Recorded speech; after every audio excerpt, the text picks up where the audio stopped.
Stock bro ചാനലിലേക്ക് സ്വാഗതം. ഇനി മാർക്കറ്റ് 2 ഡേയ്സ് ഹോളിഡേ ആണ്. അപ്പോൾ നമുക്കിനി മൺഡേ ആയിരിക്കും അടുത്തത് 23rd സെപ്റ്റംബറിന് ട്രേഡ് ചെയ്യാൻ പോകുന്ന ഇമ്പോർട്ടൻറ്റ് ലെവലുകൾ നോക്കാം. നിഫ്റ്റിയിലും ബാങ്ക് നിഫ്റ്റിയിലുള്ള ഇന്നത്തെ ട്രേഡ് നമുക്ക് എന്താണ് ലോസ് ആയിരുന്നു, 2 SL ആയിരുന്നു, മൂന്നാമത്തെ കോസ്റ്റ് പ്രൈസ് ആയിരുന്നു. ഓവറോൾ ഈ മാസം നമുക്ക് ഓവറോൾ നല്ല പ്രോഫിറ്റിലാണ്. ഓൾറെഡി കണ്ടിന്യൂസ് ആയിട്ട് 5 ടാർഗറ്റ് ഉള്ള ഡേയ്സ് ഉണ്ട്, പിന്നെ ഒരു SL ആണ് ഇപ്പോൾ ഉള്ളത്. കാരണം നമ്മൾ റിസ്ക് റിവാർഡ് കൂടുതൽ വെക്കുന്നതിനോട് എപ്പോഴും അങ്ങനെ വരും. നമുക്ക് ലോസ് ഉണ്ടാവും, ലോസ് ഇഷ്ടം പോലെ ഉണ്ടാവും. ലോസ് വരുന്ന സമയത്ത് ആക്സെപ്റ്റ് ചെയ്യുക, പ്രോഫിറ്റ് വരുന്ന സമയത്ത് മാക്സിമം റൺ ചെയ്യുക. ആ ഒരു സ്കില്ല് ഡെവലപ്പ് ചെയ്യലാണ് ട്രേഡിങ്. ഓക്കെ, അപ്പോൾ നമുക്ക് ഞാൻ നാളെ പ്ലാൻ ചെയ്യാൻ പോകുന്ന ഇമ്പോർട്ടൻറ്റ് ലെവൽസ്. നമുക്ക് മാർക്കറ്റ് അത്രയും ബുള്ളിഷ് ആയിട്ട് പോയിക്കൊണ്ടിരിക്കുന്ന മാർക്കറ്റാണ്. നമുക്ക് അപ്സൈഡ് ലിക്വിഡിറ്റിയേ ഇല്ല ഇപ്പോൾ ഇനി 15 മിനിറ്റ്സിലൊന്നും, ഹയർ ടൈം ഫ്രെയിമിലൊന്നും അപ്സൈഡ് ലിക്വിഡിറ്റി ഇല്ല.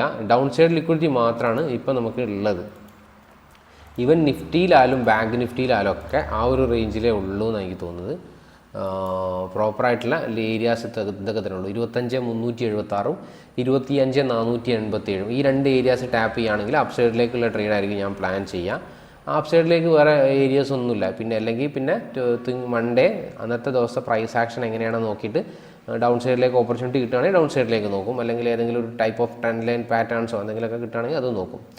ഇന്ന് ആഫ്റ്റർനൂണിൽ നല്ലൊരു എൻട്രി ബാങ്ക് നിഫ്റ്റിയിൽ വന്നിരുന്നു, ഒരു 5 മിനിറ്റ്സ്. ആ സമയത്ത് നമുക്ക് ട്രേഡ് എടുക്കാൻ പറ്റില്ല, ഉച്ചക്ക് ഫ്രൈഡേ അതിനെക്കൊണ്ട് ആ ട്രേഡ് നമുക്ക് കിട്ടിയില്ല. അത് 1:5 ആയപ്പോൾ അടിപൊളിയായിട്ട് പോയിരുന്നു. നല്ല ഈ ഒരു ഏരിയ വരെ ടാർഗറ്റ് വെച്ചാൽ 1:5 കിട്ടിയിട്ടുണ്ട്. അതിന് ശേഷം പിന്നെ ഒരുപാട് പോയിട്ടുണ്ട്.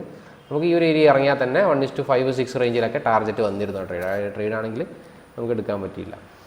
ഇനി ബാങ്ക് നിഫ്റ്റിയുടെ ഇമ്പോർട്ടൻറ്റ് ലിക്വിഡിറ്റി ഏരിയാസ് നോക്കാം. ബാങ്ക് നിഫ്റ്റിയിൽ ഇതൊരു ലിക്വിഡിറ്റി ഏരിയയാണ്. 53,095 എന്നുള്ളൊരു ലിക്വിഡിറ്റി ഏരിയ ഉണ്ട്.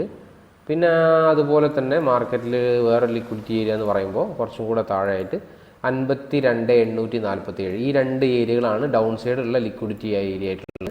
ഈ 2 ഏരിയയിൽ മാർക്കറ്റ് ടാപ്പ് ചെയ്യുകയാണെങ്കിൽ 1 മിനിറ്റിലെ പ്രൈസ് ആക്ഷൻ നോക്കിയിട്ട് ഞാൻ അപ്സൈഡിലേക്കായിരിക്കും പ്ലാൻ ചെയ്യുക.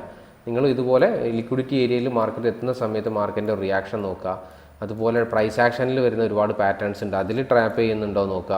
അങ്ങനെ സ്വയം ഒരു സ്ട്രാറ്റജിയൊക്കെ നിങ്ങൾക്ക് തന്നെ സ്വയം ഡെവലപ്പ് ചെയ്യാനുള്ള രീതിയിലേക്കൊക്കെ പഠിക്കുക. അങ്ങനെയൊക്കെ തന്നെയാണ് മാർക്കറ്റിൽ നമുക്ക് എക്സ്പീരിയൻസ് ആവുക. ഒരുപാട് ഡിഫറെൻ്റ് ആയിട്ടുള്ള സ്ട്രാറ്റജികൾ നോർമലി നിങ്ങൾ കാണുന്ന പ്രൈസ് ആക്ഷൻസിൽ എങ്ങനെയാണ് മാർക്കറ്റ് ട്രാപ്പ് ചെയ്യുന്നത്, എങ്ങനെയാണ് ലിക്വിഡിറ്റി എടുക്കുന്നത്. അതുപോലെ മാർക്കറ്റ് കണ്ടിന്യൂസ് ഒരു സ്ട്രൈറ്റ് ലൈനായിട്ട് അപ്സൈഡ് പോവല്ല. മാർക്കറ്റ് കുറച്ച് പോയിട്ട് താഴെ വന്നിട്ട് ആളുകൾ ലിക്വിഡിറ്റി എടുത്ത് വീണ്ടും പോയിട്ട് അങ്ങനെ ആ ഒരു രീതിയിലാണ് മാർക്കറ്റ് എപ്പോഴും പോകും. അതുപോലെ താഴേക്ക് വരുമ്പോഴും അത് തന്നെ അതിൻ്റെ ഒരു റിതം നമുക്ക് കിട്ടിക്കഴിഞ്ഞാൽ ഏകദേശം കുറച്ചും കൂടി ഈസിയാണ് കാര്യങ്ങൾ. അപ്പോൾ ആ ഒരു റിതം കിട്ടുന്നവരെ വലിയൊരു ഫണ്ടൊന്നും ഇറക്കാതെ മാർക്കറ്റിനെ വാച്ച് ചെയ്യാനുള്ള ടൈം കൊടുക്കുക, പേപ്പർ ട്രേഡുകൾ ചെയ്യുക, എക്സ്പീരിയൻസ് ആവുക, ലിക്വിഡിറ്റി ഏരിയകളിൽ എങ്ങനെ റിയാക്ട് ചെയ്യണമെന്ന് നോക്കുക. അതൊക്കെ വാച്ച് ചെയ്തിട്ട് നല്ല എക്സ്പീരിയൻസ് ഉണ്ടാക്കിയെടുക്കുക. Okay, anyway thank you, by.